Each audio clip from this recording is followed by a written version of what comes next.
And now let's take a look at the backside.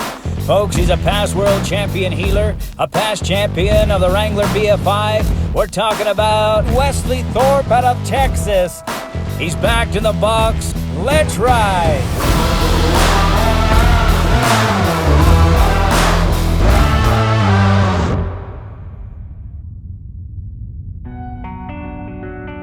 I just always wanted to be rodeo cowboy. We wanted to make the NFR and see how far I could go. As I got older, I got more and more serious. My dad started going with me to these ropings and stuff. I remember being that kid and how much I looked up to the guys at the top at that time, and it meant a lot to me. And it was just something I put my mind to and went at it. And on the backside, this young man gets going. Ladies and gentlemen, it's a young man out of Throckmorton. Now let's take a look at your healer. The U.S. Finals to me has always been a really special place just because growing up it was somewhere that it was the first big stage I went to rope under that much pressure. He is living the team roper's dream right now. You know, I remember backing in the box at 13 or 14 years old, and those situations and scenarios, it set me up for things I have to deal with now all the time.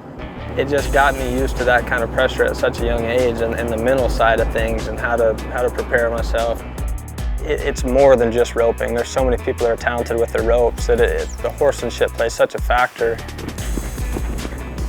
Never mind. No, you're good. But you have to get control of their heads first. You know what I'm saying?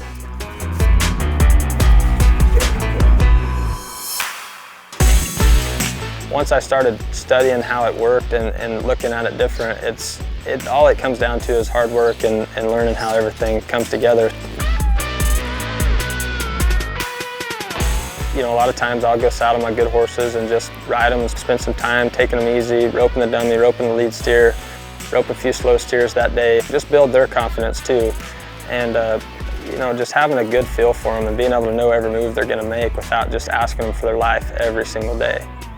And for me, I've been able to do that with the ADM Power Glow, and I've had tons of success with it just because they're always gonna be able to pay attention and do what they need to do and get their job done while looking their best.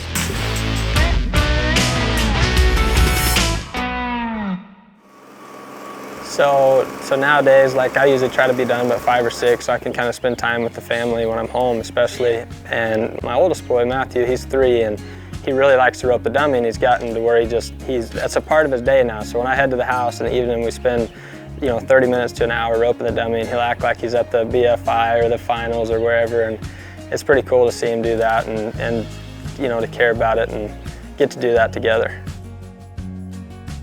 It's a proven fact. The next generation is always going to be better than the last, so there's no outrunning it. I had great mentors help me and take time that was unbelievable out of their day to help me, so if I could give that back and pass it on, it would be awesome for me. With the U.S. Finals coming up, I just always remember driving up at a young age and thinking like, man, I would love to be roping in the first rope, and to be able to do that now, I never forget that feeling of driving there and having that anxious feeling of wanting to be a part of something that I thought was that cool. It's one of the bigger jackpots of the year for us, and I've got 2 great partners, a good horse, so I have high hopes for it. I can see it being pretty tough. It's going to be definitely a very tough playing field. You're going to have to draw good and use the steer that you got, so hopefully we can do our job and come home with some money.